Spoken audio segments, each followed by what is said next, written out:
ਸਤੰਬਰ 1957 ਨੂੰ ਜਨਮਿਆ ਹਰਮਿੰਦਰ ਸਿੰਘ ਸੰਧੂ ਬਚਪਨ ਤੋਂ ਹੀ ਜ਼ਹੀਨ ਬੁੱਧੀ ਦਾ ਮਾਲਕ ਸੀ। ਉਹ 1978 ਵਿੱਚ ਆਲ ਇੰਡੀਆ ਸਿੱਖ ਸਟੂਡੈਂਟ ਫੈਡਰੇਸ਼ਨ ਦਾ ਮੈਂਬਰ ਬਣਿਆ, ਪਰ ਆਪਣੀ ਲੋੜੇ ਦੀ ਸਿਆਸੀ ਸੂਝ-ਬੂਝ ਅਤੇ ਬੌਧਿਕ ਯੋਗਤਾ ਦੇ ਸਦਕਾ ਛੇਤੀ ਹੀ ਫੈਡਰੇਸ਼ਨ ਦੇ ਕੇਂਦਰੀ ਢਾਂਚੇ ਵਿੱਚ ਜਨਰਲ ਸਕੱਤਰ ਦੇ ਵਕਾਰੀ ਅਹੁਦੇ ਤੱਕ ਪਹੁੰਚ ਗਿਆ। ਭਾਵੇਂ ਕਿ 1979 ਵਿੱਚ ਜਨਰਲ ਸਕੱਤਰ ਚੁਣੇ ਜਾਣ ਸਮੇਂ ਉਹ ਜੇਲ੍ਹ ਵਿੱਚ ਬੰਦ ਸੀ, ਪਰ ਜੇਲ੍ਹ ਤੋਂ ਬਾਹਰ ਆਉਂਦਿਆਂ ਹੀ ਉਸਨੇ ਸਿੱਖ ਸਟੂਡੈਂਟ ਫੈਡਰੇਸ਼ਨ ਨੂੰ ਸਿੱਖ ਕੌਮ ਦੀ ਮੁਹਰੈਲ ਜਥੇਬੰਦੀ ਵਜੋਂ ਸਥਾਪਿਤ ਕਰਨ ਲਈ ਜੀ ਤੋੜ ਮਿਹਨਤ ਕੀਤੀ। 1978 ਦੇ ਖੂਨੀ ਸਾਕੇ ਵਾਲੀ ਸਰਕਾਰੀ ਜਗ੍ਹਾ ਉੱਤੇ ਕਬਜ਼ਾ ਕਰਕੇ ਉਸਨੇ ਰਾਤੋਂ ਰਾਤ ਕੇਸਰੀ ਪਰਚਮ ਲਹਿਰਾ ਦਿੱਤਾ ਅਤੇ ਫਿਰ ਅਜਿਹੀ ਰਣਨੀਤੀ ਉਲੀਕੀ ਕਿ ਭਾਰਤ ਸਰਕਾਰ ਨੂੰ ਉਹ ਜਗ੍ਹਾ ਗੁਰਦੁਆਰਾ ਉਸਾਰਨ ਲਈ ਦੇਣੀ ਪਈ। ਇਸੇ ਤਰ੍ਹਾਂ ਮੇਰਠ ਵਿੱਚ ਇੱਕ ਇਤਿਹਾਸਕ ਗੁਰਦੁਆਰੇ ਨੂੰ ਫਿਰਕੂ ਹਿੰਦੂਆਂ ਕੋਲੋਂ ਆਜ਼ਾਦ ਕਰਵਾਉਣ ਲਈ ਲਗਾਏ ਗਏ ਮੋਰਚੇ ਲਈ ਬਤੌਰ ਡਿਕਟੇਟਰ ਕੰਮ ਕਰਦਿਆਂ ਉਸਨੇ ਕੁਝ ਹੀ ਮਹੀਨਿਆਂ ਅੰਦਰ ਸਰਕਾਰ ਨੂੰ ਗੋਡੇ ਟੇਕਣ ਲਈ ਮਜਬੂਰ ਕਰ ਦਿੱਤਾ। ਭਾਈ ਸੰਧੂ ਦੀ ਬੌਧਿਕ ਕਾਬਲੀਅਤ ਦਾ ਜ਼ਿਕਰ ਕਰਦੇ ਹੋਏ ਸਾਬਕਾ ਫੈਡਰੇਸ਼ਨ ਆਗੂ ਡਾਕਟਰ ਭਗਵਾਨ ਸਿੰਘ ਦੱਸਦੇ ਹਨ ਕਿ ਸੰਧੂ ਦੀ ਕਾਬਲੀਅਤ ਤੋਂ ਪ੍ਰਭਾਵਿਤ ਹੋ ਕੇ ਸੈਂਕੜੇ ਹੀ ਸਿੱਖ ਨੌਜਵਾਨ ਸਿੱਖ ਸੰਘਰਸ਼ ਦਾ ਹਿੱਸਾ ਬਣ ਗਏ, ਜਿਨ੍ਹਾਂ ਵਿੱਚ ਕਿ ਉਹ ਖੁਦ ਵੀ ਸ਼ਾਮਲ ਸਨ। ਦੇਖੋ, ਹਰਮਿੰਦਰ ਸਿੰਘ ਸੰਧੂ ਜੇ ਮੈਂ ਆਪਣੇ ਬਾਰੇ ਸੋਚਦਾ ਵੀ ਮੈਂ ਇਸ ਮੂਵਮੈਂਟ 'ਚ ਕਿਵੇਂ ਆਇਆ, ਅਤੇ ਉਹਦਾ ਇੱਕ ਸਭ ਨਾਲੋਂ ਵੱਡਾ ਕਾਰਨ ਇਹ ਸੀ ਵੀ ਹਰਮਿੰਦਰ ਸਿੰਘ ਸੰਧੂ ਬੜਾ ਦਿਮਾਗੀ ਆਦਮੀ ਸੀ ਅਤੇ ਮੈਂ ਇੱਥੇ ਯੂਨੀਵਰਸਿਟੀ 'ਚ ਰਿਸਰਚ ਫੈਲੋ ਸੀ। ਅਤੇ ਮੈਂ ਇਹ ਸੋਚਿਆ ਵੀ ਜੇ ਇਹੋ ਜਿਹੇ ਮੁੰਡੇ ਫੈਡਰੇਸ਼ਨ 'ਚ ਕੰਮ ਕਰ ਰਹੇ ਨੇ ਤਾਂ ਮੈਨੂੰ ਜ਼ਰੂਰ ਕੰਮ ਕਰਨਾ ਚਾਹੀਦਾ। ਇਸੇ ਤਰ੍ਹਾਂ ਸਾਬਕਾ ਫੈਡਰੇਸ਼ਨ ਆਗੂ ਸਵਰਨ ਸਿੰਘ ਖਾਲਸਾ ਭਾਈ ਹਰਮਿੰਦਰ ਸਿੰਘ ਸੰਧੂ ਨੂੰ ਇੱਕ ਮਿਕਨਾਤੀਸੀ ਸ਼ਖਸੀਅਤ ਦੱਸਦੇ ਹੋਏ ਕਹਿੰਦੇ ਹਨ ਕਿ ਬੌਧਿਕ ਤੌਰ 'ਤੇ ਭਾਈ ਸੰਧੂ ਦਾ ਫੈਡਰੇਸ਼ਨ ਨੂੰ ਪੰਜਾਬ ਦੇ ਕਾਲਜਾਂ ਅੰਦਰ ਉਭਾਰਨ ਵਿੱਚ ਬਹੁਤ ਵੱਡਾ ਰੋਲ ਸੀ। ਦੇਖੋ, ਕੇਂਦਰੀ ਢਾਂਚੇ ਦੇ ਵਿੱਚ ਮੈਂ ਸਮਝਦਾ ਕਿ ਇੰਟੈਲੈਕਚੁਅਲ ਲੈਵਲ ਦੇ ਉੱਤੇ ਭਾਈ ਹਰਮਿੰਦਰ ਸਿੰਘ ਸੰਧੂ ਜਿਹੜਾ ਸੀ ਇੱਕ ਨਾਮਵਰ ਸ਼ਖਸੀਅਤ ਸੀ, ਜਿਹਦੇ ਤੋਂ ਉਹਨਾਂ ਦੀ ਮਿਕਨਾਤੀਸੀ ਸ਼ਖਸੀਅਤ ਜਿਹੜੀ ਸੀ ਉਹਦੇ ਤੋਂ ਨੌਜਵਾਨ ਬਹੁਤ ਪ੍ਰਭਾਵਿਤ ਸੀ।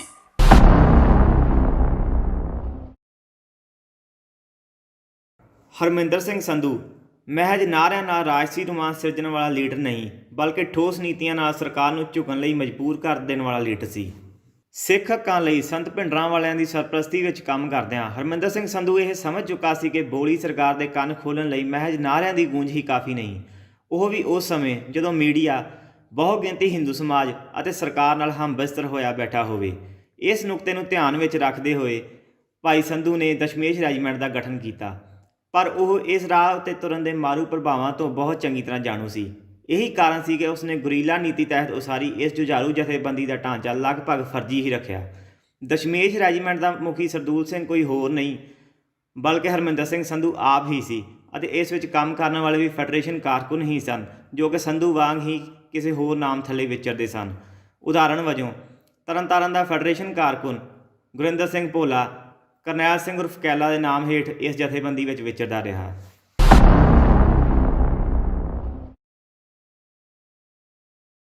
ਹਰਮਿੰਦਰ ਸਿੰਘ ਸੰਧੂ ਜਿਸ ਰਫ਼ਤਾਰ ਨਾਲ ਸਿੱਖ ਸੰਘਰਸ਼ ਨੂੰ ਸਿਖਰਾਂ ਉੱਤੇ ਲੈ ਕੇ ਜਾ ਰਿਹਾ ਸੀ, ਉਸ ਤੋਂ ਹਿੰਦੂਵਾਦੀ ਸਰਕਾਰੀ ਮਸ਼ੀਨਰੀ ਦਾ ਦੁਖੀ ਹੋਣਾ ਤਾਂ ਸੁਭਾਵਿਕ ਹੀ ਸੀ, ਪਰ ਅਕਾਲੀ ਲੀਡਰਸ਼ਿਪ ਉਸ ਤੋਂ ਵੀ ਵੱਧ ਦੁਖੀ ਸੀ।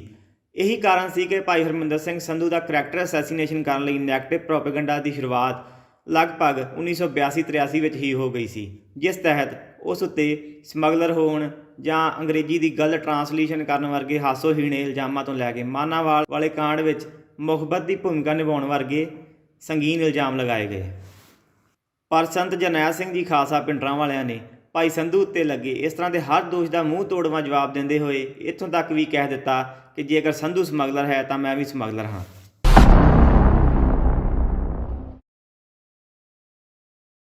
ਆਮ ਤੌਰ 'ਤੇ ਭਾਈ ਹਰਮਿੰਦਰ ਸਿੰਘ ਸੰਧੂ ਦੀ ਜੂਨ 1984 ਦੇ ਘੱਲੂਘਾਰੇ ਦੌਰਾਨ ਸ੍ਰੀ ਦਰਬਾਰ ਸਾਹਿਬ ਅੰਦਰੋਂ ਹੋਈ ਗ੍ਰਿਫਤਾਰੀ ਨੂੰ ਕਿਸੇ ਬੱਜਰ ਗੁਨਾਹ ਜਾਂ ਗਦਾਰੀ ਦੇ ਰੂਪ ਵਿੱਚ ਪੇਸ਼ ਕੀਤਾ ਜਾਂਦਾ ਹੈ, ਪਰ ਇਸ ਗ੍ਰਿਫਤਾਰੀ ਦੀ ਅਸਲੀਅਤ ਭਾਈ ਸੰਧੂ ਨਾਲ ਗ੍ਰਿਫਤਾਰ ਹੋਣ ਵਾਲੇ ਪ੍ਰੋਫੈਸਰ ਕੁਲਬੀਰ ਸਿੰਘ ਕੁਝ ਇਸ ਤਰ੍ਹਾਂ ਦੱਸਦੇ ਹਨ।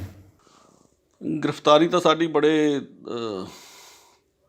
ਵਿਲੱਖਣ ਜਿਹੇ ਹਾਲਾਤ ਦੇ ਵਿੱਚ ਹੋਈ ਆ, ਕਿਉਂਕਿ ਇਸ ਪਾਸੇ ਕੋਈ ਮੋਰਚਾ ਨਹੀਂ ਸੀ ਰਹਿ ਗਿਆ ਜਿੱਥੇ ਆਪਣੇ ਆਪ ਨੂੰ ਜਿਸ ਦੀ ਵੋਟ ਲਈ ਜਾ ਸਕਦੀ ਹੋਵੇ। ਇੱਕ ਤਾਂ ਇੱਥੇ ਸੰਗਤ ਦੀ ਗਿਣਤੀ ਬਹੁਤ ਜ਼ਿਆਦਾ ਸੀ ਸਰਾਂ ਦੇ ਵਿੱਚ, ਸੋ ਬਿਜਲੀ ਪਾਣੀ ਖਤਮ ਸੀ, ਬਿਜਲੀ ਬਿਲਕੁਲ ਗੁੱਲ ਸੀ, ਹੱਥ ਨੂੰ ਹੱਥ ਨਹੀਂ ਸੀ ਦਿਸਦਾ, ਅਤੇ ਬਹੁਤ ਸਿਖਰ ਦੀ ਗਰਮੀ ਸੀ।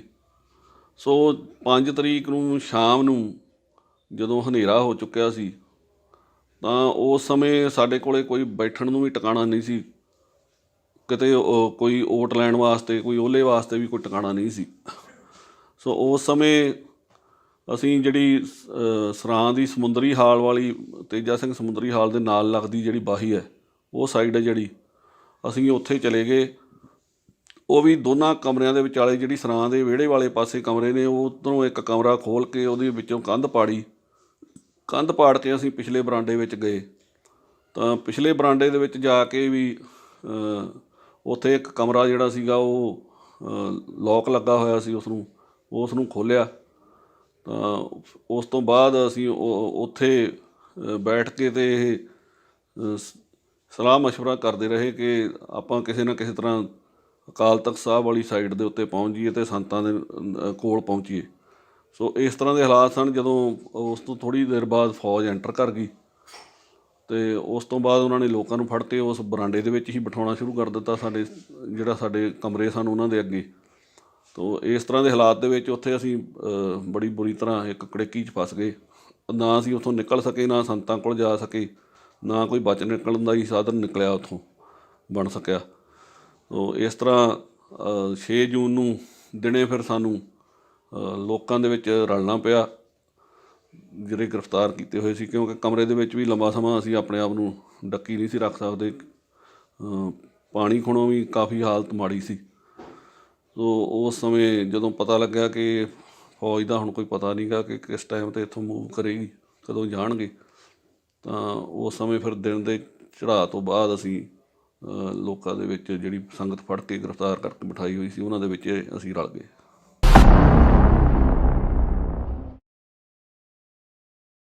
ਜੂਨ 1984 ਦੇ ਘੱਲੂਘਾਰੇ ਤੋਂ ਬਾਅਦ ਇੱਕ ਅਜਿਹੀ ਘਟਨਾ ਵਾਪਰਦੀ ਹੈ ਜਿਸ ਤੋਂ ਬਾਅਦ ਹਰਮਿੰਦਰ ਸਿੰਘ ਸੰਧੂ ਇੱਕ ਵਾਰ ਫਿਰ ਭਾਰਤ ਸਰਕਾਰ ਦੀਆਂ ਨਜ਼ਰਾਂ ਵਿੱਚ ਆ ਜਾਂਦਾ ਹੈ ਅਤੇ ਫਿਰ ਸ਼ੁਰੂ ਹੁੰਦੀ ਹੈ ਸੰਧੂ ਖਿਲਾਫ ਇੱਕ ਵਿਸ਼ੇਸ਼ ਸਰਕਾਰੀ ਮੁਹਿੰਮ। ਕੀ ਸੀ ਉਹ ਘਟਨਾ, ਆਓ ਜਾਣਦੇ ਹਾਂ ਪ੍ਰੋਫੈਸਰ ਕੁਲਬੀਰ ਸਿੰਘ ਹੋਰਾਂ ਤੋਂ। ਦਰਬਾਰ ਸਾਹਿਬ ਦੇ ਹਮਲੇ ਤੋਂ ਬਾਅਦ ਜਿਹੜੀ ਇਹ ਸਿਲਸਿਲਾ ਸ਼ੁਰੂ ਹੋਇਆ ਸੰਧੂ ਦੇ ਖਿਲਾਫ, ਉਹਦਾ ਇੱਕ ਕਾਰਨ ਸੀ ਜਿਸ ਨੇ ਇਸ ਸੰਧੂ ਦੇ ਵਿਰੁੱਧ ਜਿਹੜੀ ਇਹ ਮੁਹਿੰਮ ਹੈ ਉਸ ਨੂੰ ਇਗਨਾਈਟ ਕੀਤਾ। ਉਹ ਸੀਗਾ ਜਿਹੜਾ 5 ਜੁਲਾਈ 1984 ਨੂੰ ਪਰਮਿੰਦਰ ਸਿੰਘ ਹਰਫਨਮੌਲਾ ਅਤੇ ਉਸ ਦੇ ਸਾਥੀਆਂ ਨੇ ਜਿਹੜਾ ਜਹਾਜ਼ ਅਗਵਾ ਕੀਤਾ। ਸੋ ਉਹਨਾਂ ਨੇ ਉੱਥੇ ਜਿਹੜੀ ਮੰਗਾਂ ਰੱਖੀਆਂ ਸੀ, ਉਹਨਾਂ 'ਚ ਇੱਕ ਪ੍ਰਮੁੱਖ ਮੰਗ ਸੀ ਇਹ ਕਿ ਭਾਈ ਹਰਮਿੰਦਰ ਸਿੰਘ ਸੰਧੂ ਅਤੇ ਉਸ ਦੇ ਨਾਲ ਜਿਹੜੇ ਕੋਈ ਸਾਥੀ ਫੜੇ ਹੈ, ਇਹ ਔਨ ਰਿਕਾਰਡ ਹੈ, ਉਹਨਾਂ ਦੇ ਕੇਸ ਵਿੱਚ ਵੀ ਔਨ ਰਿਕਾਰਡ ਹੈ, ਉਹਨਾਂ ਨੂੰ ਰਿਹਾ ਕੀਤਾ ਜਾਵੇ, ਉਹਨਾਂ ਨੂੰ ਰਿਹਾ ਕਰਕੇ ਲਿਆਂਦਾ ਜਾਵੇ। ਸੋ ਇਸ ਤੋਂ ਸਰਕਾਰ ਜਿਹੜੀ ਸੀ ਸਤਰਕ ਹੋਈ ਕਿ ਅਸੀਂ ਬਾਕੀ ਦੀ ਲੀਡਰਸ਼ਿਪ ਤਾਂ ਖਤਮ ਕਰਤੀ ਹੈ ਇਹਨਾਂ ਦੀ। ਸੋ ਇਸ ਵਿਅਕਤੀ ਦੀ ਅਜੇ ਜਿਹੜੀ ਇਹ ਹੁਣ ਸਾਡੀ ਗ੍ਰਿਫਤ 'ਚ ਹੈ, ਜਿਉਂਦਾ ਬਚ ਗਿਆ, ਇਹਨੂੰ ਮਾਰ ਸਕਦੇ ਨਹੀਂ, ਐਲਾਨ ਹੋ ਚੁੱਕਿਆ ਸੀ ਗ੍ਰਿਫਤਾਰੀ ਦਾ। ਅਤੇ ਉਸ ਸਮੇਂ ਤੱਕ ਤਾਂ ਪਤਾ ਲੱਗ ਚੁੱਕਿਆ ਸੀ ਸਾਰਿਆਂ ਨੂੰ ਹਰਮਿੰਦਰ ਸਿੰਘ ਸੰਧੂ ਦੇ ਬਾਰੇ, ਕਿਉਂਕਿ ਹੈਬੀਅਸ ਕਾਰਪਸ ਪਟੀਸ਼ਨ ਪਾਈ ਸੀਗੀ ਜਿਹਦਾ ਕਰਕੇ ਇਹਨਾਂ ਦਾ ਬਚਾਅ ਹੋਇਆ, ਨਹੀਂ ਤਾਂ ਹੋ ਸਕਦਾ ਸੀ ਫੜਿਆ ਹੋਇਆ ਨੂੰ ਵੀ ਮਾਰ ਦਿੰਦੇ। ਸੋ ਇਸ ਤਰ੍ਹਾਂ ਇਹ ਜਿਹੜਾ ਸਿਲਸਿਲਾ ਸ਼ੁਰੂ ਹੋਇਆ ਫਿਰ ਪ੍ਰਚਾਰ ਦਾ, ਉਹ ਇਸ ਕਾਰਨ ਸ਼ੁਰੂ ਹੋਇਆ ਕਿ ਸਰਕਾਰ ਨੂੰ ਇਹ ਲੱਗਿਆ ਕਿ ਇਹ ਬੰਦਾ ਇਸ ਦੇ ਬਾਹਰ ਅਜੇ ਜਿਹੜੀ ਆ ਨੌਜਵਾਨਾਂ ਦੇ ਵਿੱਚ ਜਿਹੜੀ ਉਹ ਬੜੀ ਸੇ ਹੈ, ਤਾਂ ਇਹਦਾ ਮਤਲਬ ਹੈ ਕਿ ਇਹਨਾਂ ਦੇ ਸਮਰਥਕ ਅਜੇ ਬਾਹਰ ਬੈਠੇ ਹੈ ਅਤੇ ਇਹ ਉਹਨਾਂ ਰਾਹੀਂ ਜਾਂ ਉਹ ਇਹਨਾਂ ਦੀ ਰਿਹਾਈ ਦੀ ਆਸ ਦੇ ਉੱਤੇ ਜਿਹੜਾ ਉਹ ਅੱਗੇ ਇਸ ਲੜਾਈ ਨੂੰ ਹੋਰ ਚਲਾਉਣਗੇ। ਤਾਂ ਕਿਉਂ ਨਾ ਇਸ ਨੂੰ ਜਿਹੜਾ ਸੀਗਾ ਉਹ ਬਦਨਾਮ ਕਰ ਦਿੱਤਾ ਜਾਵੇ, ਕਿਉਂਕਿ ਅੰਦਰ ਬੈਠਾ ਜਿਹੜਾ ਵਿਅਕਤੀ ਆ ਜਿਹਦਾ ਬਾਹਰੋਂ ਸੰਪਰਕ ਹੀ ਬਾਹਰ ਕੋਈ ਨਹੀਂ, ਉਹਦੇ ਬਾਰੇ ਬਾਹਰ ਕੀ ਖਬਰਾਂ ਆ ਰਹੀਆਂ, ਕੀ ਪ੍ਰਚਾਰ ਹੋ ਰਿਹਾ, ਉਸ ਨੂੰ ਕੋਈ ਪਤਾ ਨਹੀਂ, ਉਹ ਕੋਈ ਸਪਸ਼ਟੀਕਰਨ ਨਹੀਂ ਦੇ ਸਕਦਾ। ਸੋ ਇਸ ਸਾਜ਼ਿਸ਼ ਦੇ ਤਹਿਤ ਇਹ ਸੋਚ ਕੇ ਸਰਕਾਰ ਨੇ ਇਹ ਪ੍ਰਚਾਰ ਫਿਰ ਸ਼ੁਰੂ ਕਰਾਇਆ। ਖਬਰਾਂ ਤਾਂ ਪਲਾਂਟ ਹੁੰਦੀਆਂ ਹੀ ਆ, ਕਿਸ ਤਰ੍ਹਾਂ ਪਲਾਂਟ ਹੁੰਦੀਆਂ ਆਪਾਂ ਸਾਰੇ ਜਾਣਦੇ ਹਾਂ। ਸੋ ਇਹ ਖਬਰ ਪਲਾਂਟ ਕਰਾਈ ਗਈ ਕਿ ਸੰਧੂ ਵਾਹਦਾ ਮਾਖਵਾਹ ਬਣ ਗਿਆ। ਉਹਦੇ ਵਿੱਚ ਇਹ ਵੀ ਕਿਹਾ ਗਿਆ ਕਿ ਇਹ ਪੁਰਾਣਾ ਨਕਸਲਾਈਟ ਸੀ, ਜਦੋਂ ਕਿ ਇਹੋ ਜਿਹੀ ਕੋਈ ਗੱਲ ਨਹੀਂ, ਉਸ ਦੀ ਕੋਈ ਅਜਿਹੀ ਬੈਕਗਰਾਊਂਡ ਨਹੀਂ ਸੀ। ਉਹ ਇੱਕ ਅਕਾਲੀ ਪਰਿਵਾਰ ਨਾਲ ਸੰਬੰਧਿਤ ਸੀਗਾ। ਉਸ ਦੇ ਦਾਦਾ ਜੀ ਜਿਹੜੇ ਆ ਉਹ ਬੜੇ ਆਜ਼ਾਦੀ ਘੁਲਾਟੀਏ ਰਹੇ ਸਨ ਔਰ ਇਸ ਤਰ੍ਹਾਂ ਦੇ ਪਰਿਵਾਰ 'ਚੋਂ ਆਇਆ ਸੀਗਾ ਸੰਧੂ। ਤੋ ਇਸ ਤਰ੍ਹਾਂ ਦੀ ਕੋਈ ਗੱਲ ਨਹੀਂ ਸੀ। ਨਾਲ ਇਹ ਵੀ ਕਿਹਾ ਗਿਆ ਕਿ ਇਹ ਸਿਗਰਟ ਪੀਣ ਦਾ ਆਦੀ ਸੀ। ਇਹ ਵੀ ਬਿਲਕੁਲ ਨਿਰਮੂਲ ਅਤੇ ਨਿਰਾਧਾਰ ਗੱਲ ਸੀ। ਅਜਿਹੀ ਕਦੇ ਵੀ ਵਬਾ ਦਾ ਉਹ ਸ਼ਿਕਾਰ ਨਹੀਂ ਰਿਹਾ। ਸੋ ਇਸ ਤਰੀਕੇ ਦੇ ਨਾਲ ਮਤਲਬ ਜਿੰਨਾ ਕੁ ਉਹ ਵਧੀਆ ਮਨੁੱਖ ਸੀ, ਜਿੰਨੀ ਕੁ ਵਧੀਆ ਸ਼ਖਸੀਅਤ ਸੀ ਉਸ ਤਰ੍ਹਾਂ ਹੀ ਬਿਲਕੁਲ ਉਹਦੇ ਖਿਲਾਫ ਓਨਾ ਹੀ ਵੱਧ ਨੈਗੇਟਿਵ ਪ੍ਰਚਾਰ ਜਿਹੜਾ ਸੀ ਉਹ ਹੁੰਦਾ ਰਿਹਾ।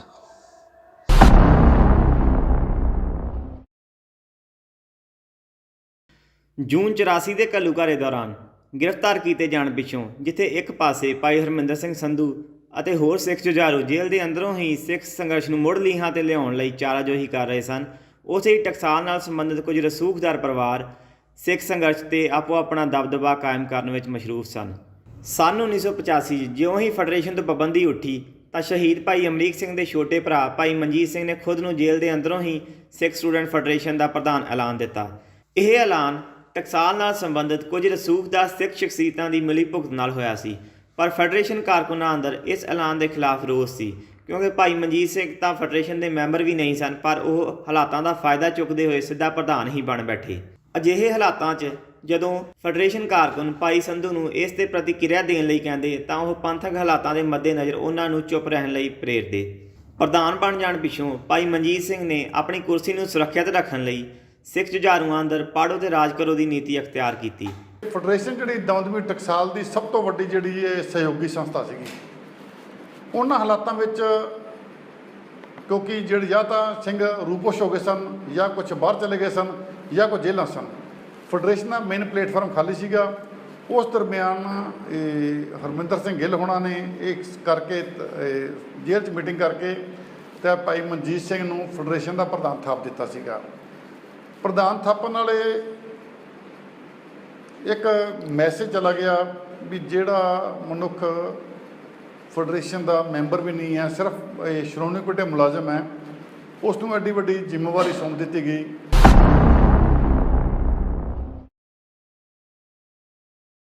ਜਦੋਂ ਫੈਡਰੇਸ਼ਨ ਤੋਂ ਬੈਨ ਚੁੱਕਿਆ ਗਿਆ ਸੰਨ 1985 'ਚ ਬੈਨ ਚੁੱਕਿਆ ਮੇਰਾ ਖਿਆਲ ਮਾਰਚ ਵਿੱਚ, ਅਤੇ ਉਦੋਂ ਅਰਜਨ ਸਿੰਘ ਨੂੰ ਗਵਰਨਰ ਬਣਾ ਕੇ ਭੇਜਤਾ ਰਾਜੀਵ ਨੇ।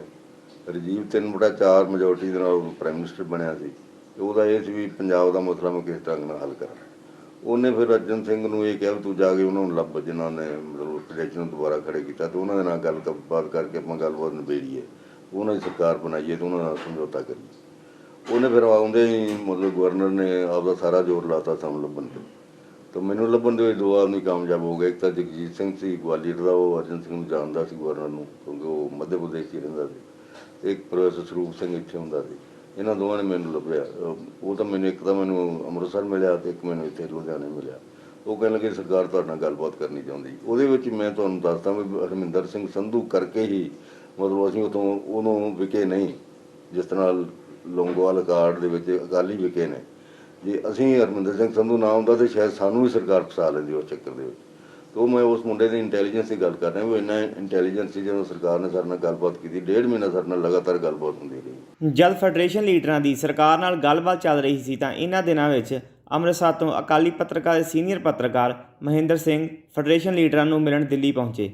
30 ਹਜ਼ਾਰੀ ਅਦਾਲਤ ਵਿੱਚ ਹੋਈ ਮੁਲਾਕਾਤ ਦੌਰਾਨ ਜਦ ਉਹਨਾਂ ਫੈਡਰੇਸ਼ਨ ਦੇ ਪ੍ਰਧਾਨ ਭਾਈ ਮਨਜੀਤ ਸਿੰਘ ਨੂੰ ਸਰਕਾਰ ਨਾਲ ਚੱਲ ਰਹੀ ਗੱਲਬਾਤ ਬਾਰੇ ਪੁੱਛਿਆ ਤਾਂ ਭਾਈ ਮਨਜੀਤ ਸਿੰਘ ਨੇ ਕਿਹਾ ਕਿ ਮੈਨੂੰ ਤਾਂ ਕੁਝ ਪਤਾ ਨਹੀਂ ਲੱਗਦਾ, ਸੰਧੂ ਹੀ ਸਰਕਾਰੀ ਧਿਰ ਨਾਲ ਗੱਲਬਾਤ ਕਰਦਾ ਹੈ।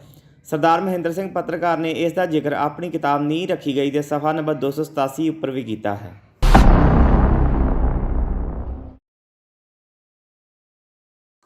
ਇਹ ਭਾਈ ਸੁਖਦੇਵ ਸਿੰਘ ਜਾਂ ਲਾਭ ਸਿੰਘ ਸੀ ਜਿਹੜਾ, ਇਹ ਪਹਿਲਾਂ ਤਾਂ ਸੰਧੂ ਦੇ ਨਾਲ ਬੜਾ ਉਹਦਾ ਪ੍ਰਸ਼ੰਸਕ ਸੀ। ਇਹਨੇ ਅਮਰਜੀਤ ਸਿੰਘ ਚਾਵਲੇ ਨੂੰ ਉਦੋਂ ਜਦੋਂ ਇਹਨਾਂ ਨੂੰ ਕਿਤੇ ਉੱਥੋਂ ਚੱਕੀਆਂ ਦੇ ਵਿੱਚ ਖੋਲ੍ਹਿਆ ਜੋਧਪੁਰ ਜੇਲ੍ਹ 'ਚ, ਇੱਕ ਦੂਸਰੇ ਨੂੰ ਮਿਲੇ ਆ, ਤਾਂ ਇਹ ਅਕਸਰ ਹੀ ਅਮਰਜੀਤ ਸਿੰਘ ਚਾਵਲਾ ਦੱਸਦਾ ਰਿਹਾ ਕਿ ਉਹ ਕਹਿੰਦੇ ਸੀ ਕਿ ਇਹਨੇ ਉਹਨਾਂ ਨੂੰ ਕਿਹਾ ਕਿ ਇਹ ਬਹੁਤ ਚੰਗਾ ਹੋਇਆ ਸੰਤ ਸੰਧੂ ਨੂੰ ਜਿਉਂਦਾ ਛੱਡ ਗਏ, ਜੇ ਸੰਧੂ ਬਚ ਗਿਆ ਅਤੇ ਆਪਾਂ ਇਹਦੀ ਅਗਵਾਈ ਦੇ ਵਿੱਚ ਸੰਘਰਸ਼ ਅੱਗੇ ਤੋਰ ਸਕਦੇ ਹਾਂ। ਸੋ ਇਹ ਬਾਅਦ ਦੇ ਵਿੱਚ ਜਿਹੜਾ ਇਹ ਭਾਈ ਮਨਜੀਤ ਸਿੰਘ ਅਤੇ ਸੰਧੂ ਦੇ ਵਿੱਚ ਦਰਮਿਆਨ ਜਿਹੜੇ ਇਹ ਮਤਭੇਦ ਜਿਹੜੇ ਹੋਏ ਆ, ਉਹਨਾਂ ਦੇ ਵਿੱਚੋਂ ਹੀ ਕਿਤੇ ਇਹ ਲਾਭ ਸਿੰਘ ਨੇ ਵੀ ਪਤਾ ਨਹੀਂ ਕਿਸੇ ਨੇ ਭੜਕਾਇਆ ਜਾਂ ਕੀ ਕੀਤਾ, ਇਹਨੇ ਕੁਝ ਗੱਲਾਂ ਵਿਰਸਾ ਸਿੰਘ ਵਲਟੋਹੇ ਬਾਰੇ ਕੀਤੀਆਂ, ਕਿਉਂਕਿ ਵਿਰਸਾ ਸਿੰਘ ਵਲਟੋਹੇ ਨੇ ਇੰਟੈਰੋਗੇਸ਼ਨ ਦੇ ਦੌਰਾਨ ਕਾਫੀ ਜਾਣਕਾਰੀ ਦੇ ਦਿੱਤੀ ਸੀਗੀ। ਸੋ ਉਸ ਨੂੰ ਆਧਾਰ ਬਣਾ ਕੇ ਇਸਨੇ ਸ਼ਾਇਦ ਸੰਧੂ ਨੂੰ ਕਿਹਾ ਕਿ ਇਹ ਗਦਾਰ ਹੈ ਅਤੇ ਇਸ ਨੂੰ ਆਪਾਂ ਨਾਲ ਨਹੀਂ ਰੱਖਣਾ, ਇਸ ਤਰ੍ਹਾਂ ਦੀ ਕੋਈ ਗੱਲ ਹੋਈ ਹੈ। ਤਾਂ ਉਸ ਤੋਂ ਬਾਅਦ ਸੰਧੂ ਥੋੜ੍ਹਾ ਜਿਹਾ ਵਿਸ਼ਾਲ ਸੋਚ ਦਾ ਅਤੇ ਦੂਰਅੰਦੇਸ਼ੀ ਵਾਲੀ ਸੋਚ ਵਾਲਾ ਮਨੁੱਖ ਸੀਗਾ। ਉਸ ਨੇ ਇਸ ਨੂੰ ਕਨਵਿੰਸ ਕਰਨ ਦਾ ਯਤਨ ਕੀਤਾ ਕਿ ਆਪਾਂ ਇੱਥੇ ਜੇਲ੍ਹ ਦੇ ਵਿੱਚ, ਜੇਲ੍ਹ ਦੇ ਹਾਲਾਤ ਬੜੇ ਜਿਹੜੇ ਆ ਅਜੀਬ ਹੁੰਦੇ ਆ, ਆਪਾਂ ਇੱਥੇ ਗ੍ਰਿਫਤ ਵਿੱਚ ਆ ਸਰਕਾਰ ਦੀ, ਅਤੇ ਇੱਥੇ ਆਪਾਂ ਕੋਈ ਜਿਹੀ ਗੱਲ ਨਾ ਕਰੀਏ, ਤਾਂ ਇੱਥੇ ਰਲ ਮਿਲ ਕੇ ਦਿਨ ਕੱਟੀਏ। ਜਦੋਂ ਆਪਾਂ ਬਾਹਰ ਜਾਵਾਂਗੇ ਫਿਰ ਦੇਖ ਲਾਂਗੇ ਅਤੇ ਕਿਹਨੂੰ ਆਪਾਂ ਕਿੱਥੇ ਰੱਖਣਾ ਹੈ ਨਾਲ ਜਾਂ ਨਹੀਂ ਰੱਖਣਾ। ਸੋ ਇੱਥੇ ਆਪਾਂ ਰਲ ਮਿਲ ਕੇ ਜਿਹੜਾ ਉਹ ਦਿਨ ਕੱਟੀ ਕਰੀਏ। ਸੋ ਇਸ ਗੱਲ ਤੋਂ ਬਾਅਦ ਪਤਾ ਨਹੀਂ ਉਸਨੇ ਕੀ ਸੋਚਿਆ ਕਿ ਉਹ ਸੰਧੂ ਦੇ ਖਿਲਾਫ ਕੋਈ ਗੱਲਾਂ ਕਰਨ ਲੱਗ ਗਿਆ। ਸ਼ਾਇਦ ਉਹਨੇ ਭਾਈ ਅਨੋਖ ਸਿੰਘ ਉੱਬੂਗੇ ਦੇ ਕੋਲ, ਜਿਹੜਾ ਮਾਨਾਂ ਵਾਲੇ ਕਾਂਡ ਦੇ ਵਿੱਚ ਸ਼ਾਮਲ ਸੀ, ਔਰ ਉਹ ਸੰਧੂ ਦਾ ਕੱਟੜ ਸਮਰਥਕ ਸੀਗਾ ਬਹੁਤ। ਉਸ ਦੇ ਵੱਲੋਂ ਹੀ ਉਹ ਉਸ ਜੀਪ ਦੇ ਵਿੱਚ, ਉਸ ਗਰੁੱਪ ਦੇ ਵਿੱਚ ਵੀ ਭਾਈ ਹਰਮਿੰਦਰ ਸਿੰਘ ਸੰਧੂ ਵੱਲੋਂ ਹੀ ਜਾ ਰਿਹਾ ਸੀ ਮਾਨਾਂ ਵਾਲਾ ਕਾਂਡ ਹੋਇਆ ਜਦੋਂ। ਅਤੇ ਉਹ ਸੰਧੂ ਦਾ ਬਹੁਤ ਹੀ ਜ਼ਿਆਦਾ ਪ੍ਰਸ਼ੰਸਕ ਅਤੇ ਬਹੁਤ ਜ਼ਿਆਦਾ ਐਡਮਾਇਰਰ ਸੀਗਾ। ਅਤੇ ਉਹਦੇ ਨਾਲ ਸ਼ਾਇਦ ਕੋਈ ਗੱਲ ਕੀਤੀ ਇਹਨੇ, ਜਿਹੜੀ ਉਸ ਤੋਂ ਬਰਦਾਸ਼ਤ ਨਹੀਂ ਹੋਈ। ਉਸਨੇ ਇਹ ਗੱਲ ਹਰਮਿੰਦਰ ਸਿੰਘ ਸੰਧੂ ਹੋਰਾਂ ਨਾਲ ਕਰਤੀ। ਉਹਨਾਂ ਨੇ ਸ਼ਾਇਦ ਫਿਰ ਇਹਨਾਂ ਦੀ ਆਪਸ 'ਚ ਆਹਮਣੇ ਸਾਹਮਣੇ ਗੱਲ ਕਰਨ ਤੱਕ ਗੱਲ ਪਹੁੰਚ ਗਈ। ਕਿਉਂਕਿ ਮੈਨੂੰ ਇੱਕ ਦਿਨ ਭਾਈ ਅਨੋਖ ਸਿੰਘ ਉਦੋਂ 11 ਨੰਬਰ ਬੈਰਕ ਸੀ ਜਿਹੜੀ ਜੋਧਪੁਰ ਜੇਲ੍ਹ ਦੀ, ਉਹਦੇ 'ਚ ਸੀ, ਅਤੇ ਸਾਨੂੰ ਇੱਕ ਦਿਨ ਉੱਥੇ ਬੁੱਧਵਾਰ ਦੇ ਦਿਨ ਸ਼ਾਇਦ ਉਹ ਖੋਲ੍ਹ ਦਿੰਦੇ ਹੁੰਦੇ ਸੀ ਕਿ ਇੱਕ ਦੂਸਰੇ ਨੂੰ ਮਿਲ ਲਓ। ਤਾਂ ਮੈਂ ਉਸ ਦਿਨ ਉਸ ਬੈਰਕ 'ਚ ਗਿਆ ਸੀਗਾ ਅਤੇ ਅਨੋਖ ਸਿੰਘ ਉਹਨਾਂ ਨੂੰ ਦੇ ਕੋਲ ਮਿਲਿਆ, ਗੱਲਾਂ ਬਾਤਾਂ ਕਰ ਰਹੇ ਸਾਂ। ਉਹਨਾਂ ਨੇ ਆਉਣ ਲੱਗਿਆ, ਉਹਨੇ ਮੈਨੂੰ ਕਿਹਾ ਕਿ ਮੈਨੂੰ ਜਾਣ ਲੱਗਿਆ ਜ਼ਰੂਰ ਮਿਲ ਕੇ ਜਾਈ। ਸੋ ਮੈਂ ਜਦੋਂ ਜਾਣ ਲੱਗਿਆ ਉੱਥੋਂ ਮਿਲਿਆ ਤਾਂ ਉਸਨੇ ਮੈਨੂੰ ਕਿਹਾ ਕਿ ਸੰਧੂ ਨੂੰ ਇਹ ਗੱਲ ਕਹੀ ਕਿ ਅਨੋਖ ਸਿੰਘ ਕਹਿੰਦਾ ਵੀ ਮੈਂ ਮੂੰਹ 'ਤੇ ਕਹਿਣ ਲਈ ਤਿਆਰ ਹਾਂ। ਸੋ ਮੈਨੂੰ ਗੱਲ ਦਾ ਤਾਂ ਪਤਾ ਨਹੀਂ ਸੀ, ਨਾ ਮੈਂ ਉਮਰ 'ਚ ਵੀ ਬਹੁਤ ਛੋਟਾ ਸੀਗਾ। ਮੈਂ ਉਸ ਲਿਹਾਜ਼ ਨਾਲ ਕੋਈ ਬਹੁਤਾ ਗੱਲ ਦੀ ਘੋਖ ਕੱਢਣ ਦਾ ਯਤਨ ਵੀ ਨਹੀਂ ਸੀ ਕਰਦਾ, ਕਿਉਂਕਿ ਠੀਕ ਨਹੀਂ ਸੀ ਸਮਝਿਆ ਜਾਂਦਾ। ਉਸ ਤੋਂ ਬਾਅਦ ਇਹ ਗੱਲ ਫਿਰ ਪਤਾ ਲੱਗੀ ਕਿ ਉਹ ਵਾਲੀਬਾਲ ਅਸੀਂ ਬੁੱਧਵਾਰ ਵਾਲੇ ਦਿਨ ਖੇਡਦੇ ਹੁੰਦੇ ਸੀ, ਇੱਕ ਦੂਸਰੇ ਦੀ ਬੈਰਕ 'ਚ ਇਕੱਠੇ ਹੁੰਦੇ ਸੀ ਜਦੋਂ, ਤਾਂ ਉੱਥੇ ਸੰਧੂ ਵੀ ਵਾਲੀਬਾਲ ਖੇਡ ਰਿਹਾ ਸੀ, ਅਸੀਂ ਸਾਰੇ ਖੇਡ ਰਹੇ ਸਾਂ, 2 ਟੀਮਾਂ ਬਣਾ ਲਈ ਦੀਆਂ ਸੀ। ਤਾਂ ਉੱਥੇ ਇਹਨਾਂ ਦੀ ਗੱਲਬਾਤ ਹੋਈ ਆ। ਸੰਧੂ ਪਿੱਛੇ ਖੜ੍ਹ ਕੇ ਨਾ ਸਿਰਫ ਸਰਵਿਸ ਹੀ ਕਰਦਾ ਹੁੰਦਾ ਸੀ ਵਾਲੀਬਾਲ 'ਚ। ਤਾਂ ਸੰਧੂ ਨੇ ਬਾਲ ਸਾਨੂੰ ਫੜਾਤਾ ਕਿ ਤੁਸੀਂ ਖੇਡੋ, ਮੈਂ ਜ਼ਰਾ ਗੱਲ ਕਰ ਲਾਂ। ਇਹ ਉੱਥੇ ਹੀ ਪਰੇ ਸਾਈਡ 'ਤੇ ਹੋ ਗਏ, 4 ਕੁ ਜਣੇ ਗੱਲ ਕਰਨ ਲੱਗ ਗਏ, ਜਿਨ੍ਹਾਂ 'ਚ ਸ਼ਾਇਦ ਭਾਈ ਬਲਜੀਤ ਸਿੰਘ ਵੀ ਸ਼ਾਮਲ ਖੜ੍ਹੇ ਸੀ। ਅਨੋਖ ਸਿੰਘ ਸੀ, ਸੰਧੂ ਸੀ ਅਤੇ ਲਾਭ ਸਿੰਘ ਸੀ। ਸੋ ਉੱਥੇ ਇਹਨਾਂ ਦੀ ਇਹ ਗੱਲਬਾਤ ਆਹਮਣੇ ਸਾਹਮਣੇ ਹੋਈ, ਅਤੇ ਜੋ ਅਸੀਂ ਸੁਣਿਆ ਜਾਂ ਉੱਥੇ ਅਸੀਂ ਜਿੰਨੀ ਕੁ ਦੂਰੋਂ ਖੜ੍ਹਿਆਂ ਨੂੰ ਸਾਨੂੰ ਇਹਨਾਂ ਦੀ ਥੋੜ੍ਹੀ ਬਹੁਤ ਤਕਰਾਰਬਾਜ਼ੀ ਸੁਣਨ ਨੂੰ ਮਿਲੀ। ਅਤੇ ਬਾਅਦ ਦੇ ਵਿੱਚ ਜਦੋਂ ਗੱਲ ਪੁੱਛਣੀ 'ਤੇ ਸਾਰੀ ਗੱਲ ਪਤਾ ਲੱਗੀ ਹੈ। ਉੱਥੇ ਇਹ ਹੋਇਆ ਕਿ ਸੰਧੂ ਨੇ ਜਦੋਂ ਇਸ ਗੱਲ ਦਾ ਰੋਸ ਪ੍ਰਗਟ ਕੀਤਾ ਬੜੇ ਸਖਤ ਸ਼ਬਦਾਂ 'ਚ ਵੀ ਲਾਭ ਸਿੰਘ ਜੀ ਤੁਸੀਂ ਮੇਰੇ ਬਾਰੇ ਇਹੋ ਜਿਹੀਆਂ ਗੱਲਾਂ ਕਰ ਰਹੇ ਹੋ, ਤਾਂ ਲਾਭ ਸਿੰਘ ਨੇ ਕਿਹਾ ਕਿ ਮੈਂ ਇਹੋ ਜਿਹੀ ਕੋਈ ਗੱਲ ਨਹੀਂ ਕੀਤੀ। ਅਨੋਖ ਸਿੰਘ ਨੇ ਇਸ ਤਰ੍ਹਾਂ ਕਹਿ ਤਾ ਕਿ ਤੂੰ ਕੀਤੀ ਤਾਂ ਹੈ, ਮੇਰੇ ਕੋਲ ਤੂੰ ਇਸ ਤਰ੍ਹਾਂ ਨਹੀਂ ਕਿਹਾ। ਤਾਂ ਉੱਥੇ ਲਾਭ ਸਿੰਘ ਨੇ ਕਿਹਾ ਕਿ ਮੈਂ ਨਹੀਂ ਕਿਹਾ। ਤਾਂ ਇਹਨਾਂ ਦੀ ਅਨੋਖ ਸਿੰਘ ਅਤੇ ਲਾਭ ਸਿੰਘ ਦੀ ਥੋੜ੍ਹੀ ਆਪਸ 'ਚ ਤਕਰਾਰ ਹੋਈ, ਕਿਉਂਕਿ ਸੰਧੂ ਨੂੰ ਵੀ ਉੱਥੋਂ ਦੇ ਜਿਹੜੇ ਹਾਲਾਤ ਆਪਸੀ ਬਣੇ ਹੋਏ ਸੀ, ਉਹਨੂੰ ਲੱਗਦਾ ਸੀਗਾ ਕਿ ਗੱਲ ਤਾਂ ਕੋਈ ਹੋਈ ਹੈ, ਕੋਈ ਨਾ ਕੋਈ ਗੱਲ ਤਾਂ ਕਹੀ ਹੈ, ਇਸ ਤਰ੍ਹਾਂ ਨਹੀਂ ਕਿਹਾ ਨਹੀਂ ਤਾਂ ਅਨੋਖ ਸਿੰਘ ਨੂੰ ਕੀ ਲੋੜ ਹੈ ਇਸ ਤਰ੍ਹਾਂ ਗੱਲ ਕਰਨ ਦੀ। ਸੋ ਉਹਨਾਂ ਨੇ ਲਾਭ ਸਿੰਘ ਦੇ ਨਾਲ ਥੋੜ੍ਹੀ ਜਿਹੀ ਇਹਨਾਂ ਦੀ ਆਪਸ 'ਚ ਗਰਮਾ ਗਰਮੀ ਹੋ ਗਈ। ਅਤੇ ਉਸ ਤੋਂ ਬਾਅਦ ਕਹਿੰਦੇ ਵੀ ਲਾਭ ਸਿੰਘ ਨੇ ਇਹ ਗੱਲ ਕਹੀ ਕਿ ਸੰਧੂ ਮੈਂ ਕਿਹਾ ਤਾਂ ਨਹੀਂ ਸੀ, ਔਰ ਕਹਿੰਦੇ ਵੀ ਛਾਤੀ 'ਤੇ ਹੱਥ ਮਾਰ ਕੇ ਲਾਭ ਸਿੰਘ ਨੇ ਕਿਹਾ ਕਿ ਮੈਂ ਕਿਹਾ ਤਾਂ ਨਹੀਂ ਸੀਗਾ, ਪਰ ਜਾ ਜੇ ਤੂੰ ਸਮਝਦਾ ਮੈਂ ਕਿਹਾ ਸੀ ਤਾਂ ਜੇ ਮੈਂ ਜਿਉਂਦਾ ਰਿਹਾ ਮੈਂ ਤੈਨੂੰ ਗਦਾਰ ਸਿੱਧ ਕਰਾਂਗਾ। ਸੋ ਉਸ ਤੋਂ ਬਾਅਦ ਜਿਸ ਤਰ੍ਹਾਂ ਦੇ ਆਪਸੀ ਹਾਲਾਤ ਬਣਦੇ ਰਹੇ, ਜਿਸ ਤਰ੍ਹਾਂ ਇਹ ਭਾਈ ਲਾਭ ਸਿੰਘ ਜਿਸ ਤਰ੍ਹਾਂ ਦੀਆਂ ਗੱਲਾਂ ਕਰਦਾ ਰਿਹਾ, ਇਹ ਮਤਲਬ ਇਸ ਤਰ੍ਹਾਂ ਲੱਗਦਾ ਸੀ ਕਿ ਉਸ ਦੀ ਜ਼ਿੰਦਗੀ ਦਾ ਇੱਕੋ ਇੱਕ ਮਿਸ਼ਨ ਫਿਰ ਸੰਧੂ ਨੂੰ ਖ਼ਤਮ ਕਰਨਾ ਹੀ ਸੀ, ਅਤੇ ਉਸ ਦੇ ਉੱਤੇ ਗਦਾਰੀ ਦਾ ਠੱਪਾ ਲਾਉਣਾ ਰਹਿ ਗਿਆ ਸੀ, ਹੋਰ ਕੋਈ ਸ਼ਾਇਦ ਉਸ ਦਾ ਮਿਸ਼ਨ ਨਹੀਂ ਸੀ। ਸੋ ਇਹ ਬੜੀ ਮਾੜੀ ਗੱਲ ਕੀਤੀ ਉਸਨੇ। ਤਕਰਾਰਬਾਜ਼ੀਆਂ, ਮਤਭੇਦ, ਇਖਤਲਾਫ ਹੋ ਜਾਂਦੇ ਆ, ਉਹਨਾਂ ਨੂੰ ਇਸ ਹੱਦ ਤੱਕ ਲੈ ਕੇ ਜਾਣਾ ਇਹ ਕੋਈ ਦਨਾਈ ਨਹੀਂ ਸੀ ਕਿਸੇ ਕਿਸਮ ਦੀ ਵੀ, ਚਾਹੇ ਜਿੱਦਾਂ ਮਰਜ਼ੀ ਵੱਡਾ ਨਾਂ ਉਸਦਾ ਬਣ ਗਿਆ, ਪਰ ਇਹ ਉਹਨੇ ਬਹੁਤ ਹੀ ਜ਼ਿਆਦਾ ਮਾੜੀ ਗੱਲ ਅਤੇ ਸੰਘਰਸ਼ ਨੂੰ ਅਤੇ ਸਾਡੀ ਜਿਹੜੀ ਸਿਆਸੀ ਵਿਰਾਸਤ ਸੀ ਇਸ ਲਹਿਰ ਦੀ, ਉਸ ਨੂੰ ਬਹੁਤ ਵੱਡੀ ਸੱਟ ਮਾਰੀ ਉਸ ਦੀ ਕਾਰਵਾਈ ਨੇ।